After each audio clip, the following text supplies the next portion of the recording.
Yo, what's good, everybody? Hope you've had a good week so far, and welcome back to our YouTube lessons. Today, we are on installment number 4. In today's video, we're going to keep on keeping on in the book of Acts, looking at Acts chapter 22. This video should be pretty short and sweet, pretty brief, so stick around. Once again, following along in the story, we see Paul in a bad situation, chained up, being yelled at by the Jews, but he's still preaching. He's talking to them in their own language like, what y'all mad at me for? I'm just telling y'all what happened, man. But of course, the Jews weren't listening to a word of it, so he got taken away. But the Romans who had him in custody had no idea why he was getting yelled at, so they had to get creative as to what they could do for information. Then they were like, oh, here's an idea.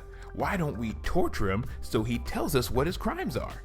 But then Paul said, you sure you want to do that to a Roman citizen? The Centurions like, oh, and then they go and tell the commander. Then the commander comes in, he's like, what? How? I paid for my citizenship. Yeah, but then Paul said, I was born a citizen.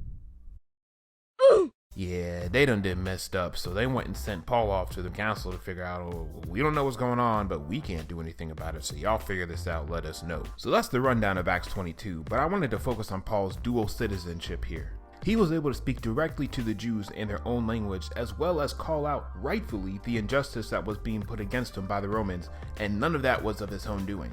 Even when Paul thought he was fulfilling God's ultimate plan, he was being groomed for something greater that Jesus had in store. So my message to y'all today is focus. God's got a plan. Everything that you have, every situation that you find yourself in is on purpose. God can use all of it. So your responsibility even now is to honor God and do your best in whatever you have before you, because you don't know if the Lord wants to come back and use that. There are people that he has lined up specifically for you to minister to, so focus up and do the best wherever you are right now. God is great and able to do exceedingly more than we could ever imagine, so I look forward to the cool stuff he has in store for you and for me. And if you find yourself going the wrong way, you can still turn around. His mercies are new every morning, his grace is sufficient to cover every sin, and his loving kindness endures all the day long. He can put you back on track.